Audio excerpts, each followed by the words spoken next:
கர்த்தராகிய இயேசு கிறிஸ்துவின் நாமத்திலே உங்கள் அனைவரையும் மறுபடியும் வாழ்த்தி இந்த பாடத்துக்கு வரவேற்கிறேன். இன்றைக்கு இந்த பாடத்தை கற்றுக் கொடுக்க வந்திருக்கும் நான் இலங்கை கர்மேல் பர்வத இறையியல் கல்லூரியின் அதிபராக கடமையாற்றும் பாஸ்டர் சுரேஷ் ராமச்சந்திரன். ஏற்கனவே உங்களுக்கு எசபேல் என்ற ஒலி நாடாவின் மூலம், ஒலி பேழையின் மூலம், விசிடி டிவிடி மூலம் நான் அறிமுகமாக இருக்கிறேன். எசபேலை பற்றி கற்றுக் கொடுத்த அந்த பாடத்திலே நான் சொல்லியிருக்கிறேன். பாபிலோனை பற்றின ஒரு ஆழமான பாடம் உங்களுக்கு கொடுக்கப்படுகின்றது. அதையும் நீங்கள் பெற்றுக்கொண்டு அதனுடைய அந்த ரகசியங்களை அறிந்து கொள்ளுங்கள் என்று. அதுதான் இந்த ஒளிநாடா அல்லது ஒலிப்பேழை. ஒருவேளை இதை நீங்கள் விசிடி வழியாக, டிவிடி வழியாக, தொலைக்காட்சி வழியாக பார்க்கின்றீர்களாக இருக்கும், அல்லது ஒலிப்பேழையின் மூலமாக செவி கொடுத்து கொண்டிருக்கிறீர்களாக இருக்கும். எப்படி எனினும் இந்த பாடத்தை நன்றாக கவனித்தீர்கள் என்றால் பாபிலோனை பற்றின பல ரகசியங்கள் உங்களுக்கு தெரிய வருவதோடு, இன்றைக்கு இந்த 21ஆம் நூற்றாண்டு சபை அல்லது கிறிஸ்தவர்களாகிய நாம் பாபிலோனை பற்றி என்னத்தை அறிந்து கொள்ள வேண்டும், எதற்காக அறிந்து கொள்ள வேண்டும், அறிந்து கொண்டு நாம் செய்ய வேண்டியது ஏதாவது இருக்கின்றதா, அப்படியானால் அது என்ன என்பனவற்றை கண்டுபிடித்து கர்த்தராகிய இயேசு கிறிஸ்துவனுடைய மகிமைக்காக அவருடைய சபையாக நாம் செயல்படும் பொழுது பாபிலோன் என்கின்ற அந்த ரகசிய ஆயுதத்தை பயன்படுத்துகின்ற சாத்தானுக்கு எதிராக வல்லமையாக எழும்ப முடியும். எனவே இந்த பாடத்தை படிக்கும் பொழுது நான் இப்பொழுதே ஆரம்பத்திலேயே சொல்லுகிறேன், பல தடைகள் வரும். கதவு தட்டப்படுவதா இருக்கட்டும், தொலைபேசி மணி அழைக்கிறதா இருக்கட்டும், அல்லது திடீரென வயிற்று வெளி வரலாம், தலைவலி வரலாம், என்ன வேண்டுமானாலும் வந்து எப்படியாவது இந்த பாடத்தை கற்றுக்கொள்ள தடை கொண்டு வருவது பிசாசனுடைய திட்டமாக இருக்கிறது. எனவே நீங்கள் இப்பொழுதே ஜெபம் செய்து ஆண்டவரிடத்திலே கேளுங்கள், ஆண்டவரே இந்த பாடத்தை நான் கற்றுக்கொள்வதற்கு வருகின்ற தடைகளை இயேசுவின் நாமத்திலே நிர்மூலமாக்குகிறேன் என்று. ஏனென்றால் இப்படித்தான் முன்பு எசபேலின் பாடத்தை கற்றுக் கொடுக்கும் பொழுது இதே போல நான் இந்த பாடத்திலே சொல்லியிருந்தேன், சில விஷயங்கள் நாம் கற்றுக்கொள்ளும் போது அதற்கு தடையாக பிசாசு அந்த நேரத்திலே விஷயங்களை கொண்டு வருவான் என்று அநேகம் பேர் உலகத்தின் அநேக நாடுகளிலே இருந்து எனக்கு சொன்னார்கள். நீங்கள் அப்படி சொன்னது எங்களுடைய வாழ்க்கையிலே நடந்தது. எந்த பகுதியை நாம் கேட்க வேண்டும் என்று ஆவியானவர் விரும்புகிறாரோ அந்த பகுதியை கேட்க முனையும் பொழுது கதவு தட்டப்படும், அல்லது விருந்தாளி வருவார், அல்லது தொலைபேசி அழைக்கும், வயிற்று வலி வரும், ஏதோ ஒன்று நடக்கும், மின்சாரம் போய்விடும், இப்படி எத்தனையோ எல்லாம் சொல்வார்கள்.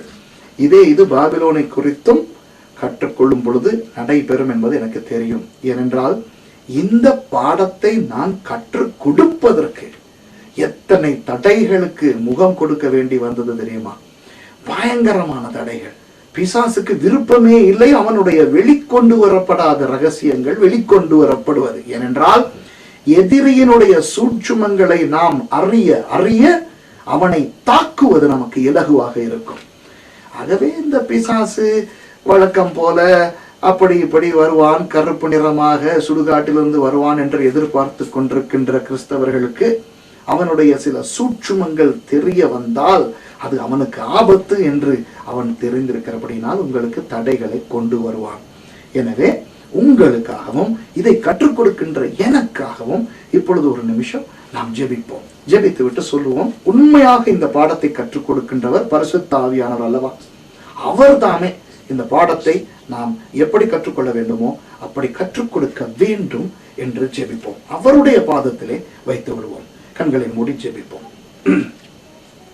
பரலோகத்தின் தேவனே, அண்ட சராசரங்களையும் உண்டாக்கின சிருஷ்டி கர்த்தராகிய எல்லோஹிம் தேவனே, யாஹ்வே தேவனே, உங்களுடைய பாதத்துக்கு இயேசுவின் நாமத்திலே வருகிறோம்.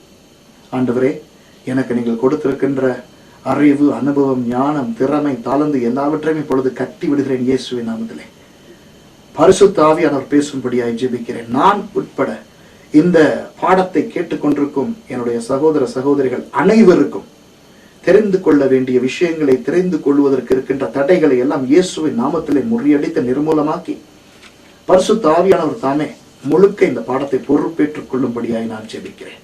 நீங்கள் கற்றுக் கொடுங்கள், நாங்கள் கற்றுக்கொள்கிறோம். கற்றுக் கொடுத்த பிற்பாடு எப்படி இதை குறித்து நடவடிக்கை எடுக்க வேண்டும் என்று கற்றுத்தாருங்கள். நடவடிக்கை எடுக்கிறோம். முடிவிலே நல்லது உண்மையும் உத்தமமும் உள்ள ஊழியக்காரனே ஊழியக்காரியே என்று உங்களிடத்திலிருந்து பெயர் வாங்குவதற்கு நாங்கள் இந்த வார்த்தைகளுக்கு கீழ்ப்படிய விரும்புகிறோம். வேதத்துக்கு புறம்பானது, வேதத்தின்படி நிரூபிக்கப்படாதது, வேதத்தின் ஆதார சத்தியங்களின் மேல் நிறுவப்படாததுமான எந்த ஒரு சத்தியமும் நமக்கு வேண்டாம். வேதமே நமக்கு வேண்டும். வேதத்தின்படியாக நாம் கற்றுக்கொள்வதற்கு எங்களுக்கு உதவி செய்யும்படியாய் நான் ஜெபிக்கிறேன். முழுக்க முழுக்க பரிசுத்த ஆவியானவருடைய கற்றுக் கொடுத்தலுக்கு நம்மை கீழ்ப்படுத்துகிறோம். ஆண்டவரே, நீங்கள் தாமே பொறுப்பேற்று நடத்துங்கள். இயேசுவின் நாமத்திலே ஆமென். பாபிலோன் என்று சொல்லும் பொழுது உங்களுக்கு என்ன ஞாபகத்துக்கு வருகிறது? பாடசாலையிலே ஆரம்பத்திலே நமக்கு கற்றுக் கொடுத்தார்கள், உலகத்திலே எத்தனையோ நாகரிகங்கள் தோன்றி மறைந்தன, அவற்றுள் முதல் தோன்றிய நாகரிகம் பாபிலோன் நாகரிகம் என்று. பாபிலோனுக்கு பல வேறு பெயர்களும் உண்டு. விசேஷமாக குறிப்பாக மெசபொத்தேமியா என்று சொல்வார்கள். மேசாபொத்தேமியா என்றால் என்னவென்று விளக்கப்படுத்துகிறேன். மேசா என்பது அந்த பண்டைய மொழியிலே பள்ளத்தாக்கு என்று அர்த்தம். பொத்தாமியா என்பது இரு நதிகளுக்கு இடையே. ஆகவே மெசபொத்தேமியா என்றால் இரு நதிகளுக்கு இடையே அமைந்திருந்த பள்ளத்தாக்கு. அந்த இடத்திலே ஆரம்பத்தில் முதல் நாகரிகம் தோன்றியது என்று நாம் சமூக கல்வியிலே படித்திருக்கிறோம். உலகத்திலே பல நாகரிகங்கள் தோன்றின. அந்த காலத்திலே நாகரிகங்கள் தோன்றும் பொழுது நிச்சயம் ஏதோ ஒரு நதி அண்டையிலே தான் அந்த நாகரிகம் தோன்றியது. காரணம், விவசாயம் செய்வதற்கு நீர் அவசியம். எனவே பண்டைய மாந்தர்கள் எப்பொழுதுமே ஒரு நதியை அண்டித்தான் தமது நாகரிகத்தை அமைத்துக் கொண்டனர். ஆதியிலே அந்த ஆரம்ப கால நாகரிகங்களை பார்த்தால் நைல் நதி நாகரிகம் என்றொன்று உருவாகி இருந்தது எகிப்து பிரதேசத்திலே. அது ஒரு வளர்ச்சி பெற்ற பாரிய ஒரு பிரபல்யம் வாய்ந்த நாகரிகம். அந்த நாகரிகத்தினோடு தோன்றிய எகிப்திய நாகரிகத்தின் சுவடுகளின் அடிப்படையிலே தான் பல பிரமிடுகள் கட்டப்பட்டன, பல எகிப்திய மன்னர்கள் தோன்றினார்கள். இன்றும் கூட அகழ்வாராய்ச்சிகளில் ஈடுபடுகின்றோர் எகிப்திலே இருந்து டட்டான்காமன் மற்றும் இன்னும் எத்தனையோ பார்வோன் அரசர்களுடைய அந்த சமாதிகளை தோண்டி எடுத்து எவ்வளவோ புதுமைகளை பண்ணி கொண்டு போகிறார்கள். அடுத்து ரைன் நதி நாகரிகம் என்று ஒன்று தோன்றி இருந்தது. இன்றைக்கு ஜெர்மனி என்று அழைக்கப்படும் ஜெர்மன் மற்றும் வடக்கு பிரான்ஸ் அந்த தேசங்களை அண்டிய நாகரிகங்கள் தோன்றுவதற்கு காரணமாய் அமைந்தது ரைன் நதி நாகரிகம். அதுபோல இன்னும் மொஹஞ்சதாரோ ஹரப்பா நாகரிகம் என்று கேள்விப்பட்டிருக்கிறோம். அது திராவிடர்களாகிய மிக முக்கியமானது. ஏனென்றால் வட இந்தியாவிலே சிந்து சமவெளி பிரதேசத்திலே சிந்து நதி, அந்த நதிக்கரை நாகரிகமாக தோன்றி இருந்த மொஹஞ்சதாரோ ஹரப்பா நாகரிகமானது ஆரியர்களுக்கும் திராவிடர்களுக்கும் மிகவும் முக்கியமான ஒரு நாகரிகம். இப்படி நதி அண்டை நாகரிகங்கள் தான் அந்த காலத்திலே தோன்றியிருந்தன. இந்த அத்தனை நாகரிகங்களுக்கு முன்னோடியாக முதன்மையாக திகழ்ந்த நாகரிகம் தான் யூப்ரட்டிஸ் டைக்ரிஸ் என்று சொல்லுகின்ற இரு நதிகளுக்கு இடையே அமைந்திருந்த மெசபொத்தேமிய நாகரிகம். அந்த மெசபொத்தேமியாவுக்கு தான் பாபிலோன் என்று பெயர். இன்னும் அதற்கு சுமேரியா, அக்காட் என்று பல பெயர்களும் இருந்தன. அவற்றை பிறகு பார்ப்போம். ஆனால் இந்த பாபிலோன் என்பது உலகத்தின் ஆதி நாகரிகம் என்பதனை நாம் மறந்து போக கூடாது. ஆதி நாகரிகம் என்ற அடிப்படையில் உலக சரித்திரத்துக்கு அடித்தளமாக விளங்குகின்றது பாபிலோன். அதே போல வேத சத்தியத்துக்கும் வேத சரித்திரத்துக்கும் கூட அடிப்படை நாகரிகமாக விளங்குவதும் இதே பாபிலோன் தான். காரணம், ஆதியாகமம் முதல் 11 அதிகாரங்களை வாசித்து பார்த்தால் உங்களுக்கு தெரியும் எப்படி ஆண்டவர் ஏதேன் தோட்டத்தை உண்டாக்கினார், அங்கே ஆதாம் ஏவாள் வந்தார்கள் என்று. நீங்கள் ஆதியாகமம் முதல் அதிகாரங்களை பார்க்கும் பொழுது ஏதேன் தோட்டத்தை சுற்றி 4 நதிகள் ஓடின. அவற்றிலே ஒன்று ஐபிராத் நதி, யூப்ரட்டிஸ் நதி என்று பார்ப்பீர்கள். அந்த யூப்ரட்டிஸ் நதியோடு இன்றைக்கு நாம் பேசிக் கொண்டிருக்கும் யூப்ரட்டிஸ் நதியை ஒப்பிட வேண்டாம். ஏனென்றால் நோவாவின் ஜல பிரளயத்துக்கு பின்பு அந்த உலக வரைபடமே மாறியது. அதற்கு முன்னே இருந்த அந்த ஐபிராத் என்று குறிப்பிடப்படுகின்ற நதி எங்கே இருந்தது, ஏதேன் தோட்டம் எங்கே இருந்தது என்று நம் யாருக்குமே தெரியாது. ஆண்டவர் அதை மறைத்து விட்டார். அது பூமியிலே இருக்கிறதா பூமியிலே இல்லையா என்பது கூட நமக்கு தேவையில்லாத ஒரு விஷயம். இன்றைக்கு நிறைய பேர் இதையெல்லாம் போட்டு ஆராய்ந்து கொண்டு அனாவசியமாக நேரத்தை குழப்பிக் கொண்டிருப்பார்கள். அது தேவையில்லை. அந்த ஐபிராத்து நதி அல்ல இன்று நாம் பார்க்கின்ற ஐபிராத்து நதி. இதை மாத்திரம் ஞாபகத்திலே வைத்துக் கொள்வோம். முதல் 11 அதிகாரங்களில் ஆதியாகமம் புத்தகத்திலே பார்க்கிறோம். அந்த ஏதேன் தோட்ட நாகரிகத்துக்கு பிறகு மக்கள் ஓரளவு உலகத்திலே பரம்பி இருந்தார்கள். ஆனால் ஆண்டவர் இந்த உலகத்தை சம்பூர்ணமாக ஒரு ஜல பிரளயத்தின் மூலம் அழித்தார் என்று. அப்படி அவர் ஜல பிரளயத்தின் மூலம் இந்த உலகத்தை அழித்த பொழுது நோவாவினுடைய மனைவி, அப்புறம் நோவாவினுடைய 3 மகன்மார் சேம், காம், யாப்பேத் அவர்களுடைய மனைவிமார், இப்படி 6 பிள்ளைகள் மறுபிள்ளைகள் உட்பட 8 பேர் காப்பாற்றப்பட்டார்கள் என்று வேதத்தில் இருந்து வாசிக்கிறோம். அந்த 8 பேரும் காப்பாற்றப்பட்டதோடு அந்த காலத்திலே இருந்த உயிரினங்களின், மிருகங்களின், பறவைகளின் ஒவ்வொரு ஜோடாக காப்பாற்றப்பட்டன. சுத்தமான மிருகங்கள் 7 ஜோடும், சுத்தமில்லாத மிருகங்கள் ஒரு ஜோடுமாக காப்பாற்றப்பட்டன. எதற்காக? ஜல பிரளயத்தின் பின்பு மறுபடி இந்த உலகத்தை நிரப்புவதற்காக. மனிதர்கள் மாத்திரமல்ல, மிருகங்கள், பறவைகள், இப்படி.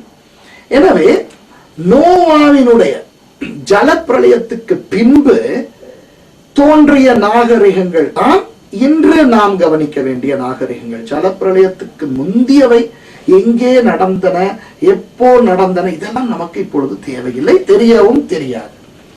நோவாவினுடைய காலத்துக்கு பிறகு ஜனங்கள் அந்த இப்பொழுது நாம் அறிந்திருக்கின்ற அந்த ஐபிராத், யூப்ரட்டிஸ் என்று சொல்லுகின்ற ஐபிராத்து நதி அண்டையிலே தான் கூடுதலாக வாழ்ந்து வந்தார்கள்.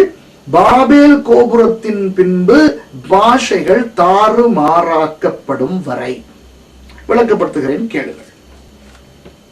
ஜனங்கள் ஐபிராத்து மற்றும் அந்த தைக்ரேஸ் நதி அண்டையிலே வாழத் தொடங்கினார்கள். அப்படி அவர்கள் வாழ்ந்து கொண்டிருக்கும் பொழுது அவர்கள் தீர்மானிக்கின்றார்கள், ஆதியாகமம் 11ஆம் அதிகாரத்திலே, தாங்கள் ஒரு இடத்திலேயே வாழ வேண்டும், தாங்கள் சிதறி போகாத படிக்கு ஒரு கோபுரத்தை கட்ட வேண்டும். அந்த கோபுரத்துக்கு பாபேல் என்று கூட பெயர் வைக்கப்பட்டது. இப்படி அவர்கள் சிந்தித்தார்கள். இது தேவனுடைய கட்டளைக்கு முரணானது. ஏனென்றால் நோவாவினுடைய ஜலப்பிரளயத்துக்கு பின்பு ஆண்டவர் நோவாவுக்கு கட்டளை கொடுத்தார், நீங்கள் பூமி எங்கும் பரவி போய் பூமியை நிரப்புங்கள் என்று. அப்போ பூமி எங்கும் போய் நிரப்புவதற்கு பதிலாக ஒரே இடத்துல இவர்கள் கூடி இருந்தது ஆண்டவருக்கு கோபமாக காணப்பட்டது. சரியே, ஏனென்றால் அவர்கள் தேவனுடைய ஒரு கட்டளையை மீறினார்கள். ஆகவே ஆண்டவர் என்ன செய்தார்?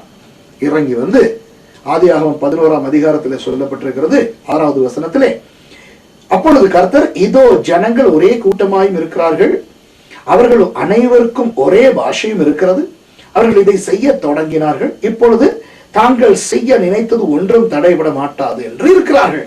நாம் இறங்கி போய் ஒருவர் பேசுவதை மற்றொருவர் அறியாதபடிக்கு அங்கே அவர்கள் பாஷையை தாறுமாறாக்குவோம் என்றார்.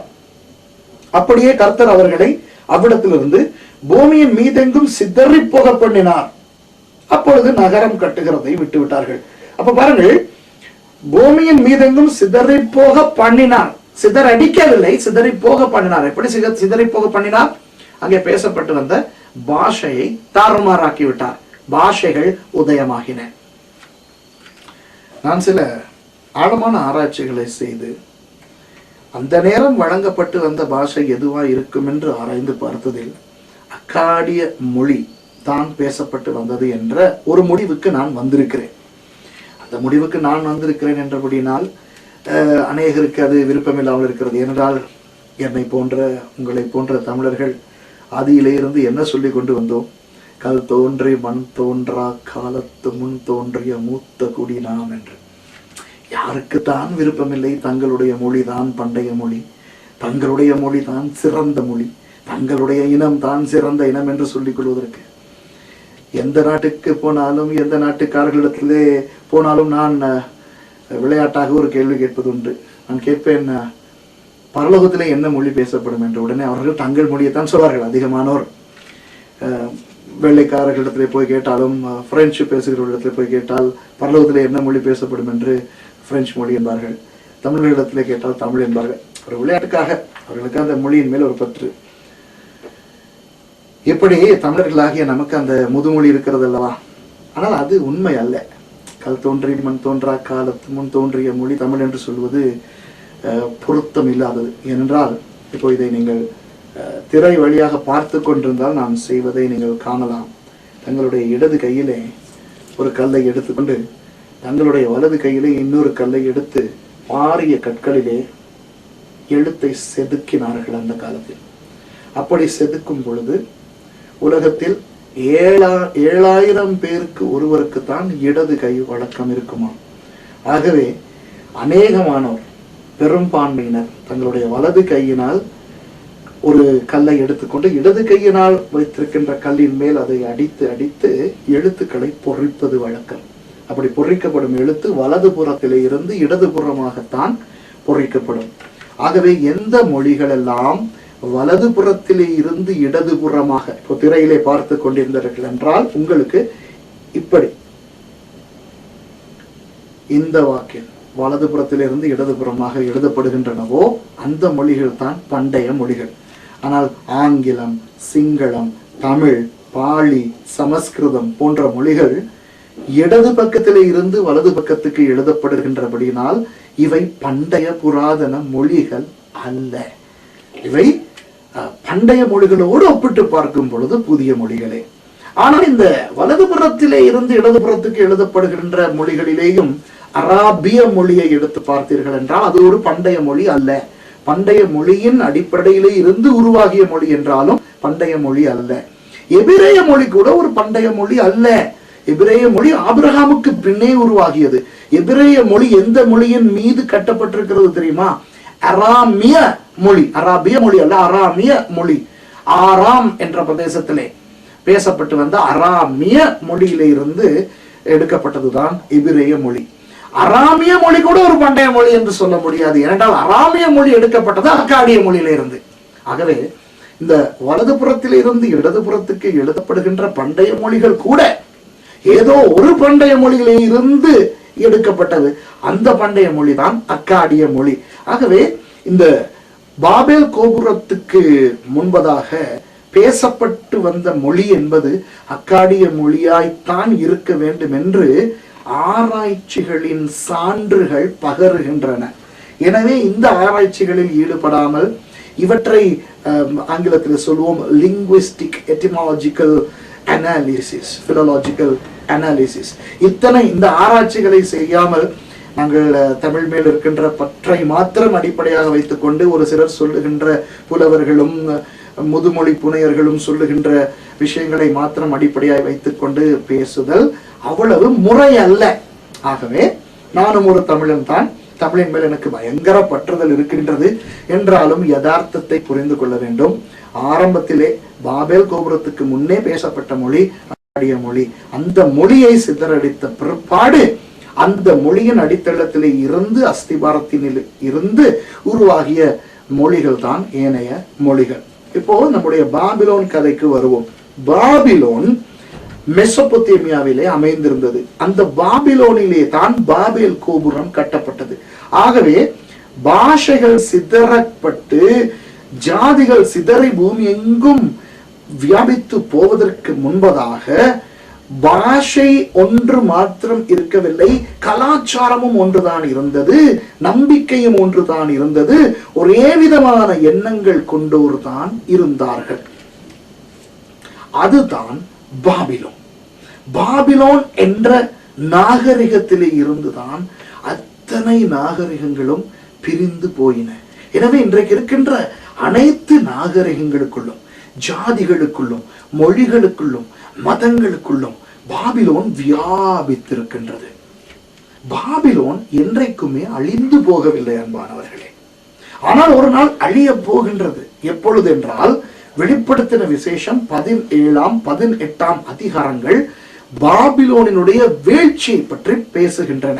அந்த அதிகாரங்களின்படி இயேசு கிறிஸ்து திரும்ப வந்து பாபிலோனை சம்பூர்ணமாக நாசமாக்கி போடுகிறார், சம்பூர்ணமாக இல்லாமலாக்கி போடுகின்றார்.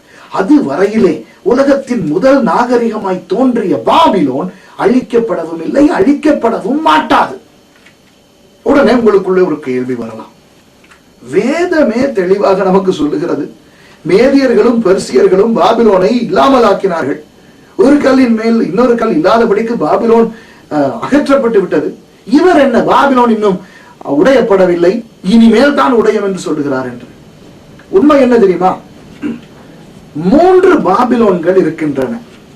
இந்த 3 பாபிலோன்களும் ஆரம்ப பாபிலோனிலே இருந்து தோன்றியவை.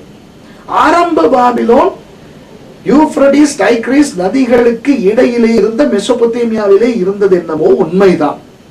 ஆனால் அந்த பாபிலோனிய அரசியல் முறை உலகத்து அனைத்து அரசியல் முறைகளுக்குள்ளும் நுழைந்து அரசியல் பாபிலோனாக காணப்படுகிறது. அன்பானவர்களே, மேற்கத்தைய தேசங்களிலே காணப்படுகின்ற ஜனநாயகமாயிருக்கட்டும், பல கீழைத்தேய தேசங்களிலே காணப்படுகின்ற சர்வாதிகாரங்களாயிருக்கட்டும், அல்லது வேறு எந்த ஆட்சி முறையாயிருக்கட்டும், அனைத்து அரசியல் ஆட்சி முறைகளுக்குள்ளும் மன்னராட்சி, ஜனநாயக ஆட்சி, எந்த ஆட்சியா இருக்கட்டும், வந்து கொண்டிருக்கும், வந்திருக்கும், வரப்போகும் எந்த ஆட்சி முறைக்குள்ளும் பாபிலோன் அரசியல் முறை நுழைந்து காணப்படுகிறது. பாபிலோன் அரசியல் முறை என்ன என்பதனை ஆழமாய் கண்டுபிடித்தால் அன்றி இந்த சத்தியம் நமக்கு தெரியாது.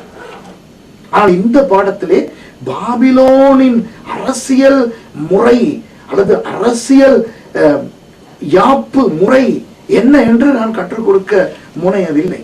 ஆனால் இதை சொல்லுகிறேன், the political system of Babylon, அரசியல் பாபிலோன் அரசியல் நிலை அனைத்து அரசியலுக்குள்ளும் நுழைந்திருக்கின்றது.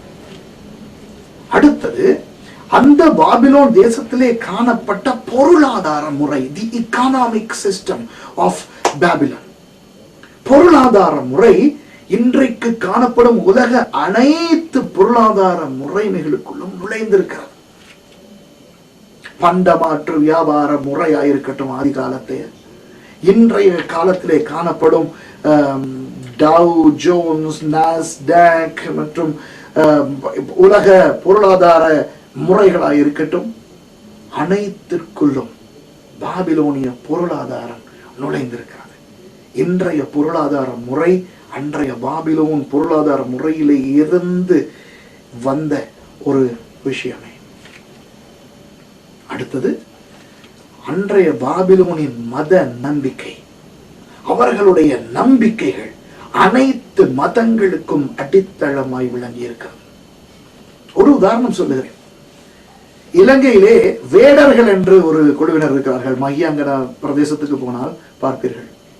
இலங்கையிலே சிங்களவர்கள் இருக்கிறார்கள், தமிழர்கள் இருக்கிறார்கள். இந்தியாவிலே எத்தனையோ ஜாதிகள் இருக்கின்றன, எத்தனையோ மலை ஜாதியினர், மலை சாதியினர் இருக்கின்றார்கள். விசேஷமாக இந்த நீலகிரி பிரதேசத்துக்கு தமிழ்நாட்டிலே போனால் அங்கே இருக்கிறார்கள். வட இந்தியா, வட மத்திய இந்தியா போனால் எத்தனையோ மலைவாழ் மக்கள் ஜாதிகள் இருக்கிறார்கள்.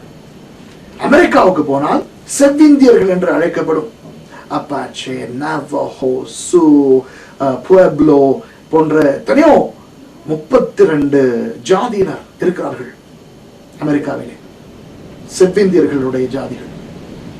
அப்புறம் ஆஸ்திரேலியாவுக்கு போனால் அங்கே அபாரிஜின்ஸ் என்று சொல்லப்படுகின்ற பண்டைய மக்கள், பழமை வாசிகள் இருக்கின்றார்கள். நியூசிலாந்து பிரதேசத்துக்கு போனால் அங்கே மாவுரி என்று சொல்லுகின்ற இனத்தார் இருக்கின்றார்கள். இவையெல்லாம் விட்டுவிட்டு ஆப்பிரிக்காவுக்கு போனால் அங்கே ஏராளமான பண்டைய மக்கள், எத்தனையோ இனங்கள்.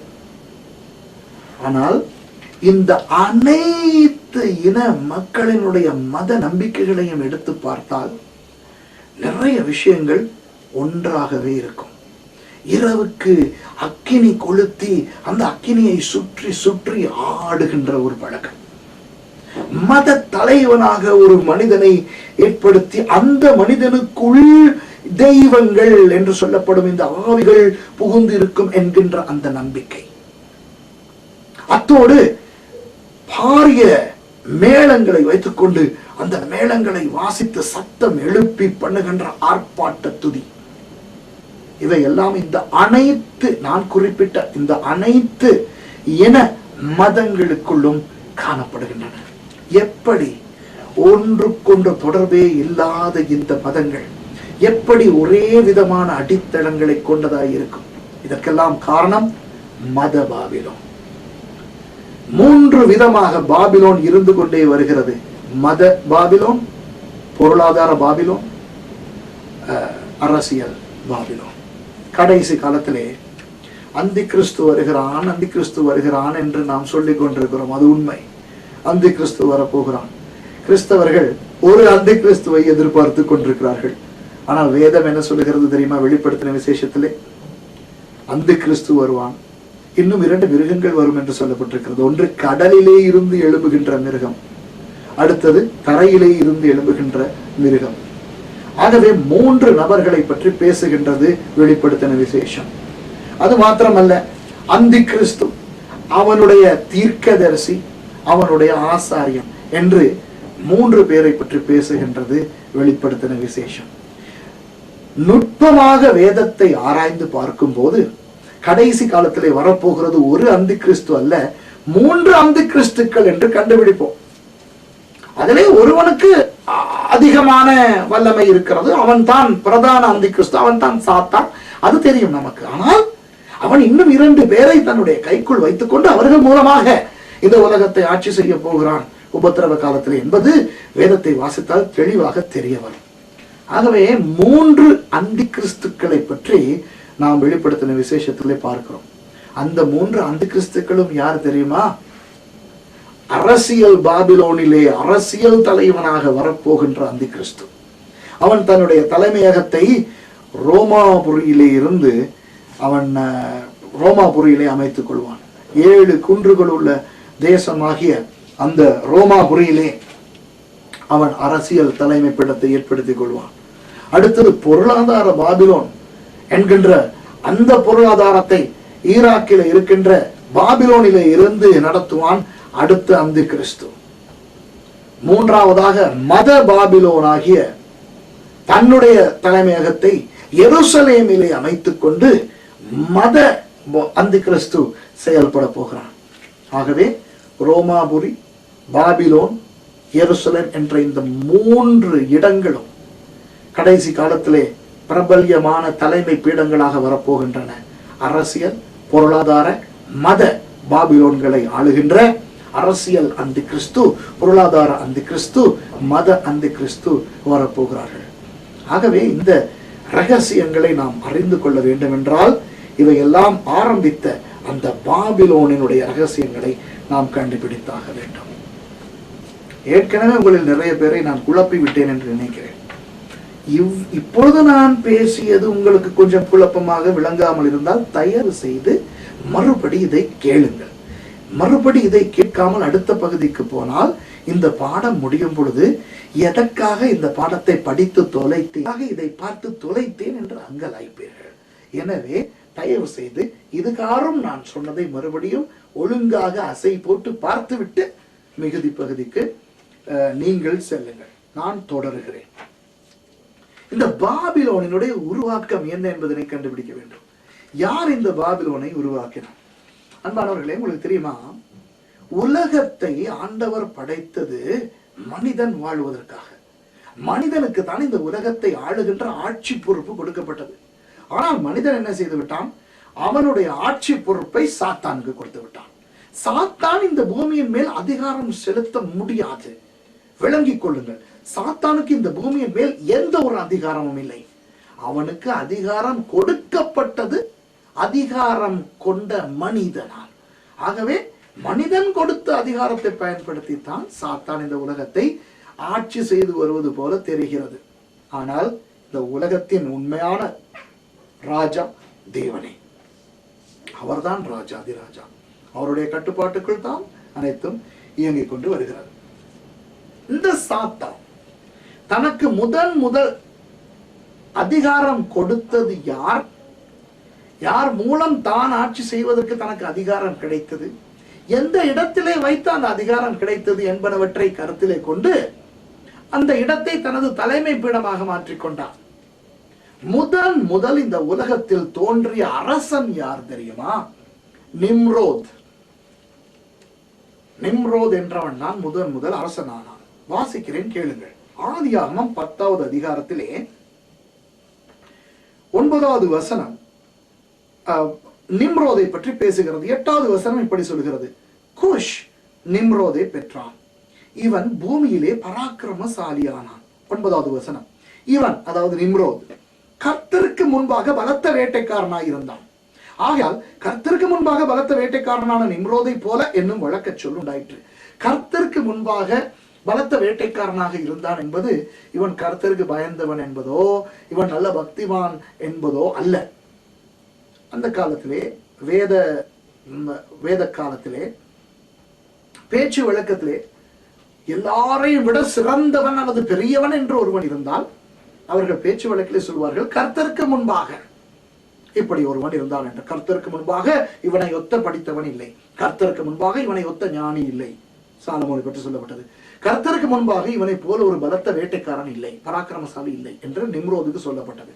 ஆனால் அதற்கு இந்த கர்த்தருக்கு முன்பாக என்று சொல்லப்பட்டிருக்கிறபடினால் நிம்ரோத் பக்தி உள்ள ஒரு மனிதன், தேவனுக்கு பிரியமாய் இருந்த மனிதன் என்று தவறாக நினைத்துக் கொள்ள வேண்டாம். அவன் பயங்கர கெட்டவன், அவன் பொல்லாதவன், அவன் தேவ பயமே இல்லாதவன். அவனை பற்றி நான் சொல்ல போகிறேன் இன்னும் கொஞ்ச நேரத்திலே.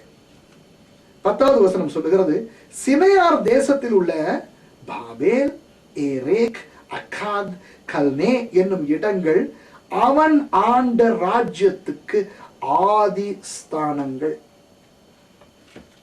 இவன் தான் உலகத்தின் முதல் அரசன். ஏனென்றால் இதற்கு முன்னே நோவாவும் அவனுடைய பிள்ளைகளும் அவர்களுடைய சந்ததியினரும் வாழ்ந்து வந்தார்கள். ஜலப்பிரளயத்துக்கு பின்பு, ஜலப்பிரளயத்துக்கு முன்பு யாரும் அரசர்கள் என்று இருக்கவில்லை. ஆதாம் காலம் தொடங்கி நோவா காலம் வரை அரசர்கள் என்று யாருமே ஆட்சி செய்யவில்லை. எனவே உலகத்திலே தோன்றிய முதல் அரசன் யார்? நிம்ரோத். இந்த நிம்ரோத் ஆட்சி செய்த இடங்கள் என்ன? சினையார் பிரதேசத்திலே உள்ள இடங்கள். அதிலே முதல் இடம் என்னவாம்? பாபேல் அல்லது பாபிலோன். ஆகவே நிம்ரோத் முதல் அரசனாக சாத்தானுக்கு ஆட்சி பொறுப்பை கொடுத்து விட்டான். அல்லது இன்னொரு விதத்தில் சொல்வதென்றால், சாத்தான் தன்னை ஆட்கொண்டு தான் ஆளுவதற்கு, சாத்தான் தன்னை வழி நடத்துவதற்கு இடம் கொடுத்து விட்டான் இந்த நிம்ரோத்.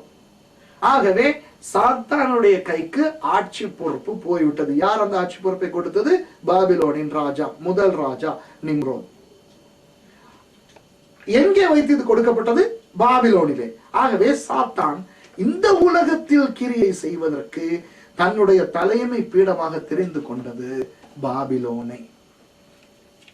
அதனால்தான் ஆதியாகமம் 12வது அதிகாரத்திலே பார்க்கிறோம், ஆண்டவர் அதே பாபிலோனிலே இருந்து ஒரு மனிதனை வெளியே எடுத்து அந்த மனிதன் மூலமாக தனக்கென ஒரு ஜாதியை ஏற்படுத்தி கொண்டார். அப்படி வெளியே கொண்டு வரப்பட்டவன் தான் ஆபிரகாம். ஆபிரகாம் மூலமாக உருவாகின ஜாதி தான் எபிரேயர்கள் அல்லது இஸ்ரவேலர்கள், யூதர்கள். அந்த ஜாதியை கொண்டே பாபிலோனை தாக்குவது ஆண்டவருடைய திட்டங்களில் ஒரு பாரிய திட்டமாக அன்று தொட்டு இன்று வரை நடைபெற்று கொண்டு வருகிறது. இன்றைக்கும் கூட நீங்கள் சரித்திரத்தை பார்த்தால், சமீப காலமாக ஒரு தசாப்தமாக நடந்து கொண்டு வருகின்ற சம்பவங்களை பார்த்தால் உங்களுக்கு தெரியும். ஈராக் தான் நவீன பாபிலோன். ஈராக் எப்படி இஸ்ரவேலை தாக்க முயற்சி செய்தது, இஸ்ரவேல் எப்படி திருப்பி அடித்தது, இப்படியெல்லாம் உங்களுக்கு தெரியும். இன்றைக்கு பாபிலோன் எங்கே இருக்கிறது தெரியுமா? ஈராக்கின் தலைநகரமாகிய பக்தாத் இருக்கிறதே, அதில் இருந்து 120 கிலோமீட்டர் தெற்காக பிரயாணித்தால் பாபிலோன் வரும். சரி, இப்போ நிம்ரோதை பற்றி பார்ப்போம். யார் இந்த நிம்ரோத்? பாபிலோனின் முதல் ராஜா, இந்த உலகத்தின் முதல் ராஜாவாகிய இந்த நிம்ரோத் யார்? யாருடைய மகன்? குஷினுடைய மகன். குஷ் யார்? குஷ் காமினுடைய மகன். காம் யார்? நோவாவினுடைய மகன். நோவாவின் மகனாகிய காம், காமின் மகனாகிய குஷ், குஷின் மகனாகிய நிம்ரோத். ஆகவே நிம்ரோதுக்கு நோவா கொழுத்தாத்தா. ஆகவே இந்த நிம்ரோத் எப்படிப்பட்ட குடும்பத்தில் இருந்து வந்தவன் என்று நான் உங்களுக்கு விளக்கப்படுத்துகிறேன். நோவா நல்லவர் தான். நோவா நல்லவர். உலகத்தை அழிக்க ஆண்டவர் திட்டம் கொள்ளும் பொழுது இந்த நோவா மாத்திரம் அல்லவா நல்ல நீதிமானா இருந்தான். அவ்வளவு நல்லவர் நோவா. ஆனால் நோவாவினுடைய நல்ல குணம் நிம்ரோதுக்கு வந்திருக்கவில்லை. நோவாவுக்கு இருந்தார்கள் 3 பிள்ளைகள், சேம், காம், யாப்பேத். இதில் இந்த காம் என்பவன் என்ன செய்தான் என்று ஆதியாகமம் 9வது அதிகாரத்திலே வாசிக்க போகிறோம். 20வது வசனம் சொல்லுகிறது, நோவா பயிரிடுகிறவனாகி, இப்போ பேழையிலிருந்து வெளியே வந்து அநேக வருஷங்கள் ஆகிவிட்டன, சரியா? திராட்சை தோட்டத்தை நாட்டினான். யார்? நோவா. 21வது வசனம், அவன் திராட்சை ரசத்தை குடித்து வெறி கொண்டு தன் கூடாரத்தில் வஸ்திரம் விலக படுத்திருந்தான். அப்பொழுது கானானுக்கு தகப்பனாகிய காம் தன் தகப்பனுடைய நிர்வாணத்தை கண்டு வெளியில் இருந்த தன் சகோதரர் இருவருக்கும் அறிவித்தான். அன்பாளர்களே, இது ஒரு குழப்பமான பகுதி நிறைய பேருக்கு. உலகத்தின் அநேக நாடுகளுக்கு போய் இதை குறித்து நான் சில இடங்களிலே கற்றுக் கொடுத்த பொழுது சிலர் குழம்பி விட்டார்கள். என்ன வேதம் அப்படி சொல்லவில்லை, நீங்கள் இப்படி சொல்லுகிறீர்கள் என்று.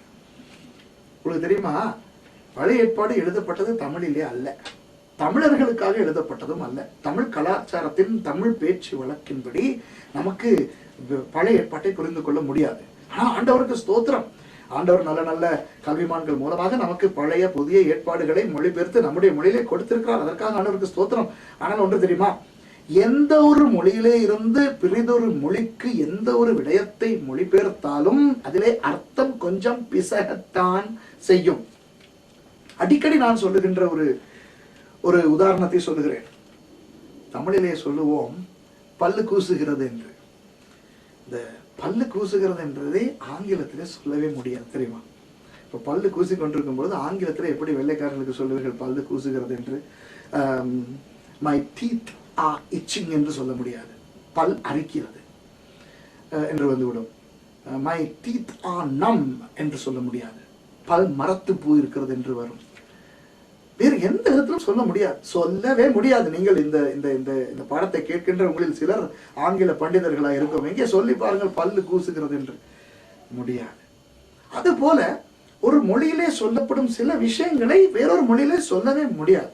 அது மாத்திரமல்ல, அடைமொழிகள், வியாக்கியானங்கள், முதுமொழிகள், பல மொழிகள் என்று எத்தனையோ இருக்கும். இப்போ ஆங்கிலத்தில் சொல்லுவோம் it's raining cats and dogs என்று. பயங்கரமாக மழை பெய்கிறது என்பதை தான் அது குறிக்கும். அதை தமிழிலே மொழிபெயர்த்து நாய் பூனை மழை பெய்கிறது என்று சொல்ல முடியுமா? முடியாது. அதுபோல தமிழிலே பயங்கரமாக மழை பெய்கிறது என்பதனை சொன்னால் தமிழர்களுக்கு அது புரியும். அதை ஆங்கிலத்தில் சொல்ல முடியுமா? இட்ஸ் ரெய்னிங் டேஞ்சரஸ்லி என்று. முடியாது. ஆகவே இந்த மொழிகளுக்கு இடையே எப்படி தனித்துவங்கள் காணப்படுகின்றன. எபிரேய மொழியிலே இருக்கின்ற ஒரு சில தனித்துவங்களிலே இதுவும் ஒன்று. ஒரு உதாரணத்தை சொல்லுகிறேன். ஆதாம் ஏவாளை அறிந்தான், ஏவாள் கர்ப்பவதி ஆனாள். இதை யூதர்கள் எபிரேய மொழியிலே சொல்லும் போது அவர்களுக்கு தெரியும். ஆதாம் ஏவாளை அறிந்தான் என்றால் ஏவாளினுடைய ஐடென்டி கார்டை எடுத்து பார்த்து அல்லது பர்த் சர்டிபிகேட்டை எடுத்து பார்த்து, ஓ இவள் தான் ஏவாளா, இவள் என் மாம்சத்தின் மாம்சம், என் எலும்பிலும், அந்த அறிவல்ல. பாலியல் உறவை குறிக்கிறது. ஆதாம் ஏவாளோடு பாலியல் உறவு கொண்டபடியினால் ஏவாள் கருத்தரித்தாள். இதைத்தான் அவர்கள் சூட்சுமமாக நுட்பமாக தங்கள் மொழி வழக்கத்தின்படி அழகாக பவித்திரமாக ஆதாம் ஏவாளை அறிந்தான் என்று சொல்லுகிறார்கள். சரியா? அதுபோல இந்த இடத்திலே கானானுக்கு தகப்பனாகிய காம் நோவாவினுடைய நிர்வாணத்தை கண்டான் என்று சொல்லப்பட்டிருக்கின்ற எபிரேய சொற்கள் என்ன தெரியுமா? கண்டான் என்பதற்கு வாயாஹ், நிர்வாணம் என்பதற்கு எஹ்வாட், வாயாஹ் எஹ்வாட் என்று எபிரேய மொழியிலே இருக்கிறது. அதனுடைய அர்த்தம் என்ன தெரியுமா? தகாத பாலியல் உறவு கொண்டான். அதான் நான் சொன்னேன், ஏற்கனவே சொன்னேன், நிறைய பேர் இதை நான் கற்றுக் கொடுக்கும் பொழுது குழம்புவார்கள். அது எப்படி நீங்கள் சொல்வீர்கள், யாரை பற்றி பேசுகிறீர்கள்? நோவா, பரிசுத்தமான நோவா, நோவாவினுடைய மகன், பரிசுத்தமான மனிதன், ஜல பிரளயத்தில் இருந்து காப்பாற்றப்பட்ட எண்மறையில் ஒருவன், இப்படி எல்லாம் சொல்வீர்கள். நானும் அதை நம்புகிறேன். யாருக்கு, எனக்கு மாத்திரம் விருப்பமா இந்த காம் இப்படி தன்னுடைய தந்தையோடு போய் தண்ணின சேர்க்கையில் ஈடுபட்டான் என்று சொல்லிக் கொண்டு திரிவதற்கு எனக்கு விருப்பமா? ஆனால் வேதம் மூல மொழியிலே இப்படித்தான் சொல்லுகிறது. அன்பானவர்களே, காம் என்ன செய்தானா? திராட்சை ரசம் குடித்து மயங்கி போய் இருந்த தன்னுடைய தந்தையை, வஸ்திரம் விலகப்படுத்தியிருந்த தந்தையோடு இவன் போய் தன்னின சேர்க்கையிலே ஈடுபட்டான் என்று வேத மூல மொழியிலே சொல்லுகிறது. இப்போ இதை பார்த்து கொண்டிருக்கின்ற உங்களில் சிலர், கேட்டுக்கொண்டிருக்கின்ற உங்களில் சிலர் சொல்லுவீர்கள், ஓ இதெல்லாம் சும்மா கலை, வேதத்திலே அப்படி இல்லை என்று. தயவு செய்து கெஞ்சி கேட்கிறேன், பழைய ஏற்பாடு எபிரேய மொழியிலே எழுதப்பட்டிருக்கிறது. எபிரேய மொழி வழக்கத்தின்படிதான் அதை அர்த்தப்பெயர்க்க வேண்டும். சமீபத்திலே ஒரு தொலைக்காட்சி நிகழ்ச்சியிலே இப்படித்தான் எபிரேய மொழி கிரேக்க மொழி என்று பேசிக் கொண்டிருக்கும் பொழுது ஒருவர் கேட்டார், என்ன இவர் எப்போ பார்த்தாலும் எபிரேய மொழி கிரேக்க மொழி என்று தடுமாறிக்கொண்டிருக்கிறார், நமக்கு தான் தமிழிலே வேதம் இருக்கிறதே என்று. நான் எபிரேயனும் அல்ல கிரேக்கனும் அல்ல. எபிரேய மொழி கிரேக்க மொழி படிக்கும் பொழுது எவ்வளவு கஷ்டம் என்று எனக்கு நன்றாக தெரியும். நிறைய பேர் படித்தவர்கள் இருப்பீர்கள். நமக்கு என்ன ஆசையா, தமிழிலே வேதம் கொடுக்கப்பட்டிருக்கும் பொழுது அதிலே வாசித்து விளங்கிக் கொள்வதற்கே 1000 இருக்கிறது பாருங்கள், வேதத்தின் அளவு எவ்வளவு பெரியது என்று. இப்படி இருக்கத்தக்க பண்டைய மொழிகளை எடுத்து ஆராய்ந்து பார்த்து கொண்டிருப்பது நமக்கு ஒன்றும் சுகமான ஒரு வேலை அல்ல. ஆனால் பழைய ஏற்பாட்டை ஒழுங்காக விளங்கிக் கொள்ள வேண்டும் என்றால் அது எழுதப்பட்ட மூல மொழிக்கு சென்றுதான் ஆக வேண்டும். எல்லாவற்றையும் இல்லாவிட்டாலும் குறிப்பான சில விஷயங்களையாவது நாம் எபிரேய மொழியிலே படித்து ஆராய்ச்சி பண்ணத்தான் வேண்டும். அந்த எபிரேய மொழி என்ன சொல்லுகிறது தெரியுமா? காம் என்கின்ற அந்த நோவாவின் மகன் நோவாவோடு சென்று தன்னின சேர்க்கையிலே ஈடுபட்டானாம். அதை அவன் போய் தன்னுடைய சகோதரர்களுக்கு சொன்னானாம். சகோதரர்கள் என்ன செய்தார்களாம்? வாசிக்கிறேன் கேளுங்கள். 23வது வசனம். அப்பொழுது சேமும் யாப்பேத்தும் ஒரு வஸ்திரத்தை எடுத்து தங்கள் இருவருடைய தோள் மேலும் போட்டுக்கொண்டு பின்னிட்டு வந்து, இந்த பின்னிட்டு வந்து எபிரேய சொல் என்ன? அகாசானீட். அகாசானீட் பின்னிட்டு வந்து என்றால் ரிவர்ஸிலே வருவதல்ல, இவன் செய்ததை செய்யாமல் வேறொரு வேலையை செய்தார்கள். என்ன செய்தார்கள்? தங்கள் தகப்பனுடைய நிர்வாணத்தை மூடினார்கள். அவர்கள் எதிர்முகமாய் போகாதபடியினால் தங்கள் தகப்பனுடைய நிர்வாணத்தை காணவில்லை. வஸ்திரம் விலகி படுத்திருந்த தகப்பனுடைய நிர்வாணத்தை கண்களால் பார்ப்பதை பற்றி இந்த வசனம் பேசாமல், சேமும் யாப்பேத்தும் காம் செய்தது போல தங்கள் தகப்பனோடு தகாத உறவு கொள்ளாமல் நல்ல விதமாய் நடந்து கொண்டார்கள். இப்போ உங்களுக்கு இது விளங்கும். மிகுதியை பார்த்தார். நோவா திராட்சரசத்தின் வெறி தெளிந்து விழித்த போது தன் இளைய குமாரன் தனக்கு செய்ததை அறிந்து, 25வது வசனத்தை பாருங்கள். கானான் சபிக்கப்பட்டவன் தன் சகோதரரிடத்தில் அடிமைகளுக்கு அடிமையாய் இருப்பான் என்றான். நோவா எழுந்து கானானை சபிக்கிறார். யார் இந்த கானான்? தன்னோடு தகாத உறவு வைத்த தன் மகனுடைய மகன். தவறு செய்தவன் காம். காமை அல்லவா சபித்திருக்க வேண்டும். ஏன் காமினுடைய மகனாகிய கானானை சபிக்கிறார்? இதுவும் பழைய ஏற்பாட்டு ஒரு வழக்கம் தான். ஒருவனை கோபத்தில் சபிப்பதை விட அபரிமிதமான கோபம் வரும் பொழுது அவனுடைய வம்சத்தையே சபிப்பது அக்காலத்தைய வழக்கமாய் இருந்தது. ஆண்டவர் கூட என்ன சொல்லுகிறார்? தன்னுடைய பிதாக்களின் அக்கிரமங்களை ஆண்டவர் 3ஆம் 4ஆம் தலைமுறை மட்டும் கேட்பாராம். ஆகவே காமை மாத்திரம் சபித்திருந்தால் அது காமோடு போயிருக்கும். ஆனால் காமனுடைய மகனை சபிப்பதன் மூலம் அந்த சந்ததியை சபிக்கிறார் நோவா. தன்னுடைய மற்ற 2 மகன்மாரையும் ஆசீர்வதிக்கிறார். பிறகு வாசித்தால் உங்களுக்கு தெரியும் அவர்களுக்கான ஆசீர்வாதம். ஆனால் காம் சபிக்கப்பட்டான். அவனுடைய வம்சம் கானான் மூலம் சபிக்கப்பட்டது. இந்த சபிக்கப்பட்ட காமினுடைய ஒரு மகன் தான் குஷ். அந்த குஷினுடைய ஒரு மகன் தான் நிம்ரோத். ஆகவே நோவாவினுடைய 3 மகன்மாரில் எந்த மகன் சபிக்கப்பட்டானோ அந்த வம்சத்திலே இருந்து வந்தவன் தான் இந்த நிம்ரோத்.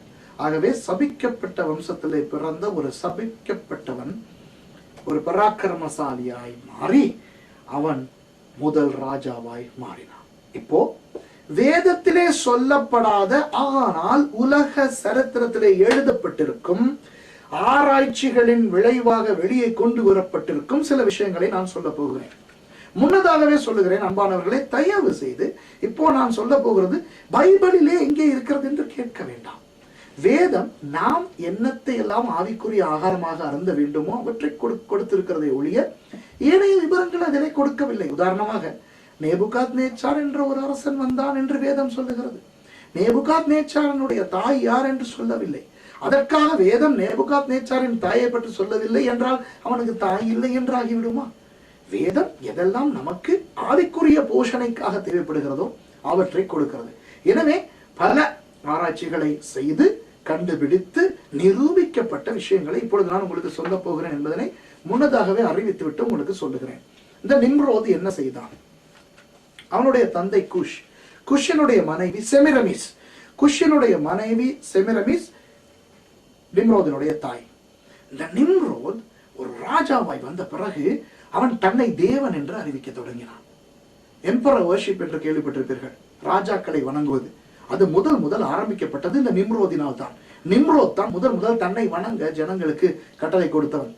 அதற்கு பிறகு பல தேசங்களிலும் பல மன்னர்களும் தெய்வங்களாக வணங்கப்பட்டார்கள். எகிப்திய நாகரிகத்தை எடுத்து பார்த்தாலும் அப்படி, ரோம நாகரிகத்தை எடுத்து பார்த்தால், ரோம சாம்ராஜ்யத்தை பார்த்தால் நீரோ மன்னன், கலிகுல்லா மன்னன் மற்றும் வெஸ்பசியன், இப்படி எத்தனையோ மன்னர்கள் தங்களை வணங்க சொன்னார்கள். ஏன் தானியேல் புத்தகத்தை பார்த்தால் கூட அங்கே பெர்சிய ராஜாவாகிய தரியு மன்னன் தன்னை வணங்க அல்லவா ஜனங்களுக்கு சொல்லி இருந்தான்.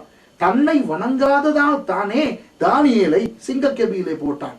ஆகவே அரசர்கள் வணங்கப்பட்டு வந்ததும், அரசர்கள் வணங்கப்பட வேண்டும் என்ற சட்டங்கள் உருவாக்கப்பட்டதும் உலக சரித்திரத்திலே நடைபெற்று வந்திருக்கின்றன. ஏன் இரண்டாவது உலக யுத்த காலத்திலே கூட ஜப்பானிய மாமன்னரை ஜப்பானியர்கள் வணங்கி கொண்டு வந்தார்கள் ஒரு தெய்வமாக. கமகாசி என்று சொல்லுகின்ற அந்த விமானத்தோடு போய் அந்த தங்களுடைய உயிரை மாய்த்து கொண்ட தற்கொலை படையினர், அவர்களுக்கு கற்றுக் கொடுக்கப்பட்டது உங்கள் தெய்வத்துக்காக. யார் அந்த தெய்வம்? எம்பரர் ஆஃப் ஜப்பான், ஜப்பானுடைய மாமன்னர். அந்த தெய்வத்துக்காக உங்களுடைய உயிரை நீங்கள் மாய்த்துக் கொள்ளும் பொழுது உங்களுக்கு அவ்வுலகத்திலே பாக்கியம் கிட்டும் என்று சொன்னபடினால் தான் கமகாசி என்ற ஒரு தற்கொலை படையினரே உருவானார்கள். சமீபத்தைய இரண்டாம் உலக யுத்த காலம் வரை கூட இந்த எம்பரர் வர்ஷிப் இருந்து வந்தது. எனவே நிம்ரோத் தன்னை தெய்வமாக பிரகடனப்படுத்தி ஜனங்கள் தன்னை வணங்க வேண்டும் என்று கட்டளை கொடுத்தான். அவன் அத்தோடு நின்று விடாமல் தன்னுடைய தாய் தான் தேவமாதா என்று அறிவித்தான். தன்னுடைய மாதா தானாம் தெய்வத்தை இந்த உலகத்துக்கு பிறக்க செய்த மாதா. அவன் இப்படி ஒரு நுட்பமான ஒரு சூட்சுமத்தை கொண்டு வந்தான். தான் தெய்வமாம், ஆனால் தான் இந்த உலகத்துக்கு பிறந்து வருவதற்கு பயன்படுத்தப்பட்ட தாய் தானாம் செமிரமிஸ், தன்னுடைய தாய். தன்னுடைய தாயோடு தான் இணைந்து தேவகுமாரனை பிறப்பிக்க வேண்டும் என்றார்.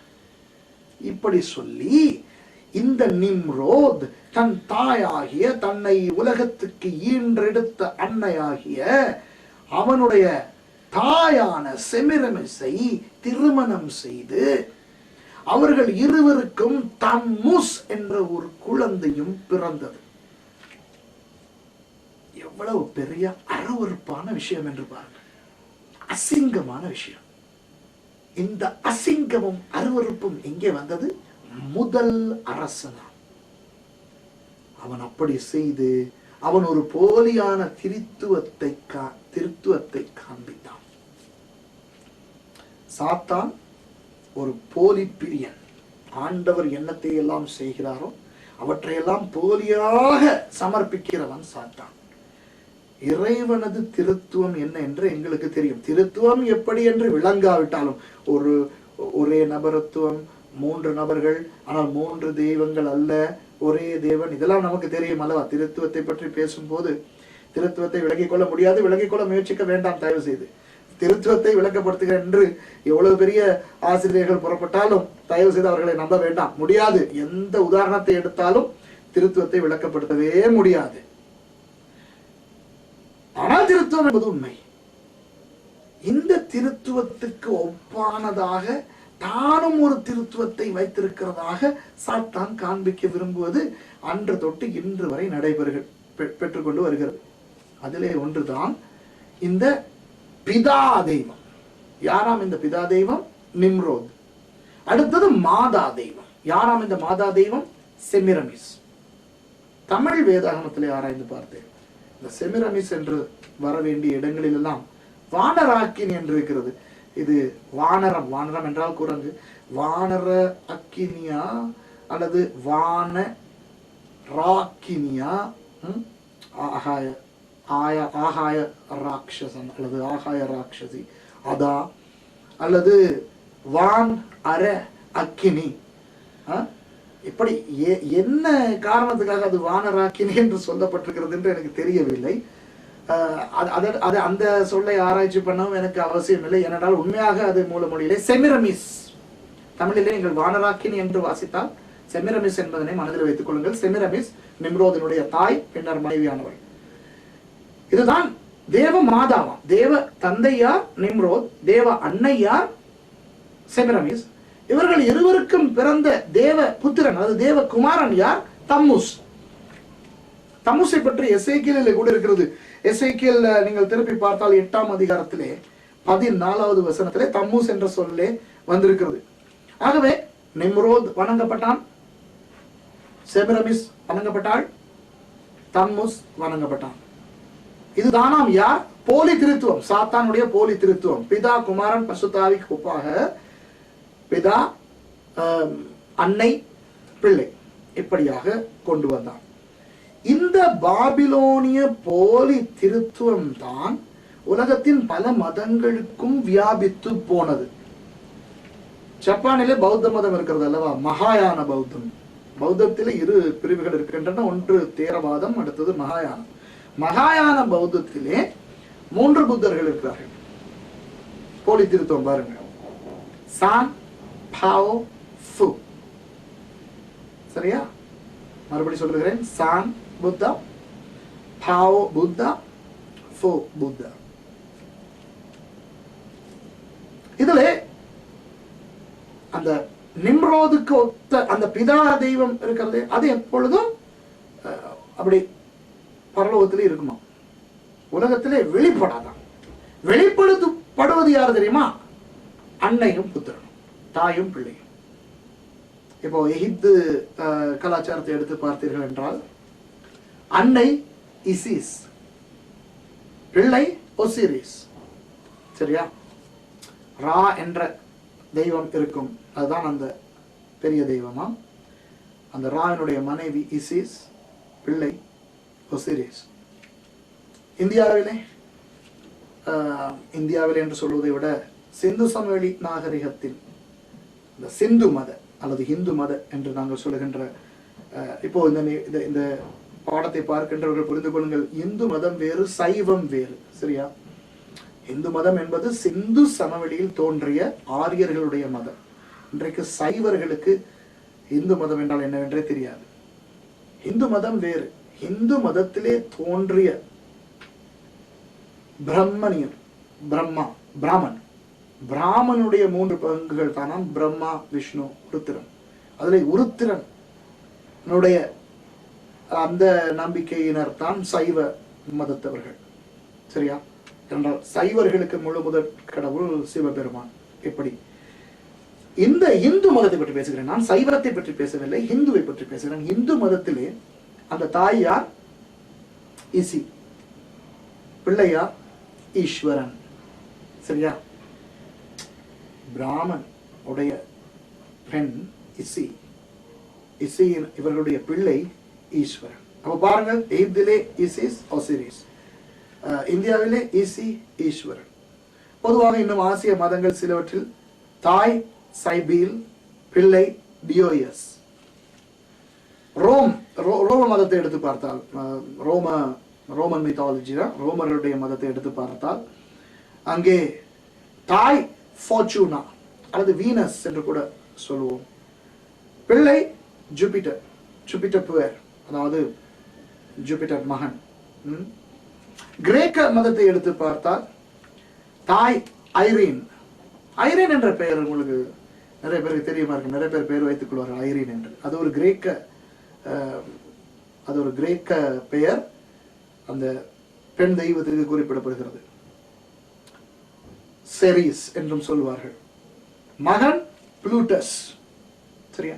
இந்த ஐரீன் தான் அப்ரோடிட்டேஸ் என்றும் அழைக்கப்பட்டது. கொரிந்து சபையின் 1 கொரிந்தியர் 11ஆம் அதிகாரத்தை பார்த்தால் அதிலே சொல்லப்பட்டிருக்கின்ற விவரங்கள் ஒரு அப்ரோடைட் கோயிலை பெற்றிருக்கிறது, அக்ரோகோரிந்த் என்ற இடத்திலே.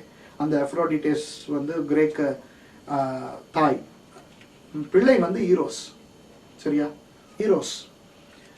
ஈரோஸ் என்ற அந்த சொல் தான் இந்த பாலியல் விஷயங்களுக்கு ஈரோட்டிக் என்றெல்லாம் பயன்படுத்தப்படுகிறது. அது ஒரு கிரேக்க சொல். அன்பை குறிக்கின்ற 3 சொற்கள் இருக்கின்றன. அகாபேட்டோஸ், பிலேயோஸ், ஈரோஸ். அகாபேட்டோஸை அகாபே என்றும் சொல்வார்கள்.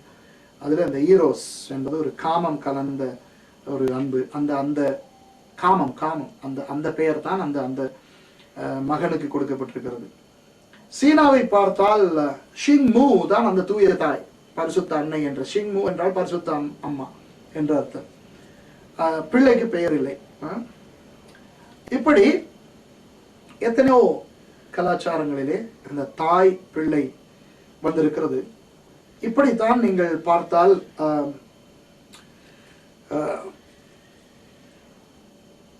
கத்தோலிக்க மதத்திலும் கூட மரியாள் என்ற ஒரு தூய்மையான பெண்ணை, ஆண்டவர் இயேசுவை இந்த உலகத்துக்கு பிறக்க செய்த அந்த பெண்ணை தேவமாதாவாய் மாற்றி அம்மா பிள்ளை என்ற ஒரு படம் கூட காணப்படும். தேவமாதா பிள்ளையை தூக்கி கொண்டிருப்பார்கள். அவர்கள் 2 பேருடைய தலைக்கு பின்னாலேயும் அந்த ஹலோ அந்த ஒளி காணப்படும். இப்படி இதெல்லாம் இந்த பாபிலோனில் இருந்து வந்தவை தான். இதெல்லாம் வேதத்தில் இருந்து வந்தவை அல்ல. ஆகவே நான் என்ன சொல்ல வருகிறேன் என்றால், நிம்ரோத் தன்னை முழுமுதற் கடவுளாக காண்பித்து, தன்னுடைய மனைவியாக தன்னுடைய தாயான செமிரமிஸை காண்பித்து, அவர்களுக்கு பிறந்த பிள்ளையாக தம்முஸை காண்பித்து, போலியான ஒரு திருத்துவத்தை பாபிலோனிலே ஆரம்பத்திலேயே உருவாக்கி விட்டான். திருத்துவம் என்றொன்று இருக்கிறது, வேதத்திலே காணப்படுகிறது என்று கண்டுபிடித்து அந்த திருத்துவத்துக்கு திருத்துவம் என்ற பெயரை வைத்தது சபை பிதா அகஸ்டின். அது கிறிஸ்துவுக்கு பின் 300 ஆண்டுகளுக்கு பிறகு நடந்தது. ஆனால் பாருங்கள், இந்த உலகத்தின் முதல் நாகரிகத்திலேயே சாத்தான் இந்த திருத்துவ சூட்சுமத்தை, சாத்தான் பரலோகத்திலே இருந்தவன் அல்லவா, அவன் இந்த திருத்துவ சூட்சுமத்தை முன்னதாகவே கொண்டு வந்து விட்டான். சாத்தானுடைய ஒரு நுட்பத்தை நான் உங்களுக்கு தெரியப்படுத்துகிறேன். உண்மையை அறிந்திருக்கிற சாத்தான் அந்த உண்மை வெளிப்பட முன்பு அந்த உண்மைக்கு ஒப்பான ஒரு பொய்யை முதலிலே காட்டி விடுவான். அப்போ உண்மை வெளிப்படும் பொழுது உண்மை பொய்யை போல காணப்படும். புரிகிறதா? சாத்தான் என்பது தேவனோடு பரலோகத்திலே இருந்த ஒருவன் அல்லவா. அவன் தேவனோடு இருந்தபடினால் தேவனுடைய பல ரகசியங்கள் அவனுக்கு தெரியும். எல்லா ரகசியங்களும் தெரியாது. ஆனால் உங்களுக்கும் எனக்கும் தெரியாத நிறைய விஷயங்கள் சாத்தானுக்கு தெரியும். உலகம் அறியாத பல விஷயங்கள் சாத்தானுக்கு தெரியும். ஆகவே ஆண்டவர் சில விஷயங்களை இப்படித்தான் வெளிப்படுத்த போகிறார் என்று அவனுக்கு தெரிய, அப்படி வெளிப்பட முன்பதாக இவன் வேறு விதமாக வேறு விஷயங்களை வெளிப்படுத்தி விடுவான். உதாரணம் ஒன்றை சொல்லுகிறேன். இயேசு இந்த உலகத்தில் பிறப்பதற்கு 500 வருஷங்களுக்கு முன்பு சித்தார்த்த கௌதமர் இந்தியாவிலே தோன்றினார். இந்த சித்தார்த்த கௌதமர் கற்றுக் கொடுத்த நிறைய அஹிம்சை வழி விஷயங்களுக்கு ஒப்பான விஷயங்களை அதற்கு 500 வருஷங்களுக்கு பிறகு வந்த இயேசு கற்றுக் கொடுத்தார். ஆக சரித்திரத்தை ஆராய்ந்து பார்க்கும் பொழுது அவர்கள் என்ன சொல்லுகிறார்கள்? இயேசு ஒருவேளை இந்தியாவுக்கு போயிருக்க வேண்டும். போய் அந்த சித்தார்த்த கௌதமரனுடைய சீடர்கள் மூலமாக சில விஷயங்களை கற்றுக்கொண்டிருக்க வேண்டும். அதனால் தான் சித்தார்த்தருடைய உபதேசங்களுக்கு ஒப்பான உபதேசங்களை இயேசு கொண்டு வருகிறார் என்று பார்த்தால், இயேசு காப்பி அடித்தது போல, இயேசு நகல்களை கொண்டு வந்து எங்கேயோ கற்றுக்கொண்டவற்றை கொண்டு வந்து சமர்ப்பிப்பது போல காணப்படும். ஆனால் உண்மையாக இயேசுதான் உண்மையானதை கற்றுக் கொடுக்கிறார். மோசே வேதத்தை எழுதினார் அல்லவா?